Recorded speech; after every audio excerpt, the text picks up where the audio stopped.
Channel most requested recipe మిరపకాయ బజ్జీలు పాండ్రి మా అమ్మకి చాలా రోజుల తర్వాత తీరాన్ని దొరికిందట.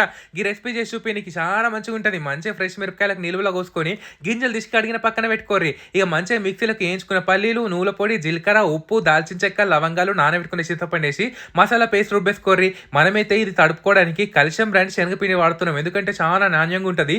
ఇన్ని రోజుల సంది వాళ్ళు బిజినెస్ టు బిజినెస్ వేస్తుండే, ఇప్పుడే మార్కెట్లకి బిజినెస్ టు డైరెక్ట్ కస్టమర్స్ కూడా మంచిగా వెబ్సైట్లో ఇంకా మా సూపర్ మార్కెట్లో కూడా దొరుకుతుంది. వీళ్ళ దగ్గర రాగి పిండి కూడా దొరుకుతుంది అన్నట్టు. హాఫ్ కేజీ ప్యాకెట్లు దొరుకుతాయి. దోశ అయితే జబర్దస్త్ ఉంటుంది రాగి పిండితోనే. ఇక మంచిగా శనగపిండిలో బియ్యం పిండి, జీలకర్ర, వాము, ఉప్పు, సోడా, నీళ్ళు వేసి ఒక ఈ కన్సిస్టెన్సీలో కలుపుకోదన్నట్టు. మంచిగా మనం మిరపకాయలు కోసి పెట్టుకున్నాం కదా, అంటే నూరుకున్న మసాలా వేసేసి వేడి వేడి నూనెలకి ఇట్లా మిరపకాయ బజ్జీలు గోలించుకున్నాం అనుకోర్రి. సాయంత్రం పూట మొత్తమంతా షాయి ఒట్టు ఈ బజ్జీలు తింటే ఎంత పానం ఆయమంటది కదా.